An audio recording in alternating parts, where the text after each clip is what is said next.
2024 లేదా 25లో డిగ్రీ లేదా బీటెక్ చదివారా? సాఫ్ట్‌వేర్ జాబ్ కోసం ఎదురు చూస్తున్నారా? అయితే కోడ్ జ్ఞాన్ 100 డేస్ కోర్సులో చేరండి. జాబ్ సాధించండి.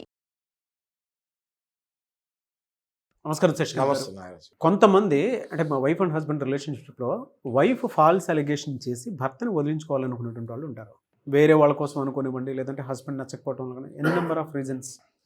అసలు దాన్ని ఎలా హ్యాండిల్ చేయాలి? చట్టాలు అటువంటి వాటికి ఏం చెప్తున్నాయి? ఎందుకంటే ఫాల్స్ అలిగేషన్స్ అంటే అవతల ఉన్న వ్యక్తి ప్రాణాలు చంపేయడానికన్నా సిద్ధమే, వాళ్ళని వదిలించుకోవడం కోసం ఏదైనా చేసేటువంటి పరిస్థితులు ఉండేటువంటి వాళ్ళు కూడా ఉంటారు. అందుకు రెండు ఉన్నాయి నాగరాజ్ గారు. ఒకటి సహజంగా వైఫ్ హస్బెండ్ ఈగో ఫీలింగ్, ఒకళ్ళ మీద ఒకళ్ళు ఈగో వచ్చినప్పుడు ఉన్నవి లేనివి కలిపి అవతల వ్యక్తి మీద అలిగేషన్స్ వేస్తూ ఉంటారు. అదొక టైప్ ఆఫ్ సాటిస్ఫాక్షన్ వస్తుంది ఇద్దరికి. అది కంటిన్యూగా వెళ్తున్నప్పుడు ఎక్కడో అక్కడ ఆ రిలేషన్కి బ్రేక్ వస్తుంది. ఆ బ్రేక్ వచ్చినప్పుడు దాన్ని ఏమంటారంటే మా ఇద్దరి మధ్యలో సఖ్యత లేదు అంటారు. ఈ సఖ్యత లేదు అన్న ఒక్క కారణంతో డైవర్స్ వేసేవాళ్ళు చాలామంది ఉన్నారు. అంటే మీరు నమ్మలేరు.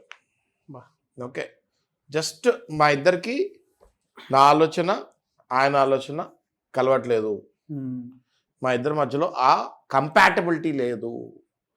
రైట్ వర్డ్ ఏంటి?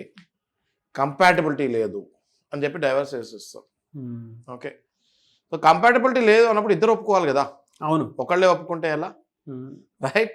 సో ఇప్పుడు ఫర్ ఎగ్జాంపుల్ వైఫ్ డైవర్స్ వేసింది అనుకోండి, నాకు కంపాటబిలిటీ లేదు అని. హస్బెండ్ దాన్ని ఈజీగా ఎదుర్కోవచ్చు. ఇంకా two things. Okay, one is a విషయాల్లో కంపాటబిలిటీ లేదు అన్నది కోర్టులోనే మనం కౌంటర్ వేస్తాం.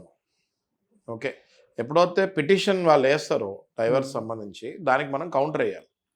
మనం కౌంటర్ వేస్తే ఏ విషయాల్లో నీకు నాతో సఖ్యత లేదు అన్నది క్లారిటీ కావాలి అని అడిగితే వాళ్ళు మళ్ళీ దానికి ఇంకో కౌంటర్ వేయాల్సి వస్తుంది.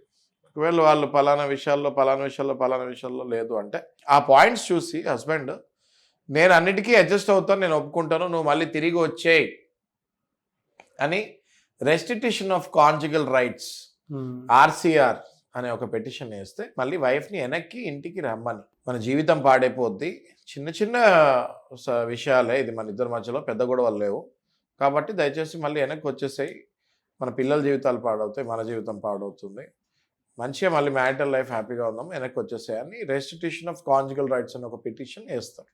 చాలాసార్లు అలాంటి పిటిషన్లు వేసి కౌన్సిలింగ్ అయిన తర్వాత భార్యాభర్తలు కలిసిపోతాం కూడా మేము చూస్తాం జరిగింది నాగరాజ్ గారు. ఓకే, ఇది సాధారణమైన డైవర్స్లు నేను మీకు చెప్పిన సంఘటన. కొన్ని కేసెస్లో ఒకవేళ వైఫ్కి ఎవరితో అయినా అడల్టరీ అంటే అక్రమ సంబంధం ఉంటే దాన్ని కప్పిపెట్టుకొని హస్బెండ్ మీద లేనిపోయిన నిందలు, పరనిందలు మహాపాపం అంటారు కదా, అది హస్బెండ్ మీదనే లేనిపోయిన నిందలు వేసి ఆ హస్బెండ్ సంసారానికి పనికిరాడు. మ్యాక్సిమం ఎంత చాలా ఈజీగా చెప్పేయాలి అంటే ప్రతిదానికి ఎవిడెన్సెస్ కావాలి కదండి. ఓకే, చాలా ఈజీగా చెప్పారంటే సంసారానికి పనికిరాడు, కాపురానికి పనికిరాడు అన్నది చాలా ఈజీగా ఒక ఫాల్స్ అలిగేషన్ హస్బెండ్స్ మీద చాలామంది వేసేస్తున్నారు నాగరాజు గారు. దాంతో ఏంటంటే అవతల ఉన్న హస్బెండ్కి తల కొట్టేసినట్టు, పరువు పోయినట్టు అవుతుంది కదా. ఫస్ట్ ఇంపార్టెంట్, పిల్లలు కనిన తర్వాత కూడా ఇంపార్టెంట్ అని కొంతమంది వైఫ్స్ వేస్తాం జరుగుతుంది. అవునవునండి, అవును. పిల్లలు ఉన్న తర్వాత కూడా ఇంపార్టెంట్ అని వేస్తాం. ఎంత ధైర్యంగా వేస్తున్నారో చూడండి. అంటే వీళ్ళు ఏం చేస్తారంటే లాయర్స్ కంటే అడ్వకేట్స్ కంటే తెలివి పెంచుకొని ఈ మనం చేసే వీడియోల్లో నుంచి ఇట్లాంటి వీడియోలు మీరు చెప్తే నమ్మరు. ఒక్కొక్క క్లయింట్ మన దగ్గరికి వచ్చి మన వీడియోలు 100 సార్లు చూసి కూడా కలుస్తూ ఉంటారు. చూసామండి, మీ వీడియోలు చూసాము, వేరే అడ్వకేట్ల వీడియోలు చూసాము, ఇది అలా చేయొచ్చు కదా, ఇది ఇలా చేయొచ్చు కదా. అంటే because of the social media they are getting educated left right centre. ఏది కరెక్ట్ ఏది రాంగో కూడా తెలియకుండా ఇది నేను ఎక్కడో విన్నాను ఇలా చేయొచ్చు అంటే half knowledge, corrupted knowledge, polluted knowledge ఎక్కువ పెరిగిపోయి హస్బెండ్స్ తోటి వైఫ్స్ తోటి హస్బెండ్స్ గొడవపడి ఎవరికి నచ్చిన పాయింట్ సోషల్ మీడియా నుంచి వాళ్ళు తీసుకొని ఇలా చేయొచ్చు అంట కదా అని వెళ్ళిపోతున్నారు.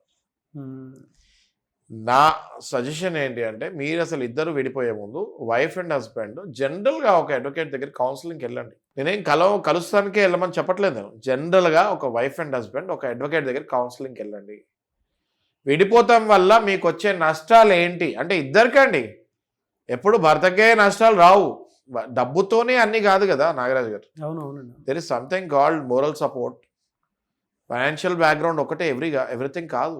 మోరల్ సపోర్ట్, ఒకళ్ళకు అండ, ఒక మగ దిక్కు, ఇలాంటివి ఎన్నో ఉంటాయి ఒక లేడీకి కావాల్సినవి. ఓన్లీ ఫైనాన్షియల్ సపోర్ట్కే అని అన్నట్టు కానే కాదు. Go to a proper family advocate, మంచిగా కౌన్సిలింగ్ తీసుకోండి. ఆ కౌన్సిలర్ చెప్పేది క్లియర్గా విని మీకు ఏం నష్టాలు జరుగుతున్నాయి, కలిసి ఉంటే ఏంటి ఫ్యూచర్ ఎలా ఉంటుంది, విడిపోతే ఫ్యూచర్ ఎలా ఉంటుంది, ఇవన్నీ తెలుసుకోండి. ఆయన ఏదో మిమ్మల్ని కలిపేస్తాడని నేను చెప్పట్లేదు. ఫస్ట్ తెలుసుకుంటే దాన్ని బట్టి మీరు కలవాలా లేదా అన్నది మీ ఇష్టం. ఒకవేళ నిజంగానే హస్బెండ్కి లేకపోతే వైఫ్కి అక్రమ సంబంధాలు ఉంటే మీరు అది వేసేటప్పుడు ఎవిడెన్సెస్ కావాలి. క్లియర్ కట్గా ఎవిడెన్సెస్, ఫొటోస్, వాళ్ళ చాటింగ్, వాళ్ళు ఎక్కడైనా ఓయోల్లో తిరిగితే అది ఎవ్రీథింగ్ వేస్తే ఖచ్చితంగా మీకు అవతల వాళ్ళు వద్దన్నా కూడా అది క్లియర్గా అక్కడ అడల్టరీలో పార్టిసిపేట్ చేసినట్టు తెలిస్తే divorce is your right. Yes.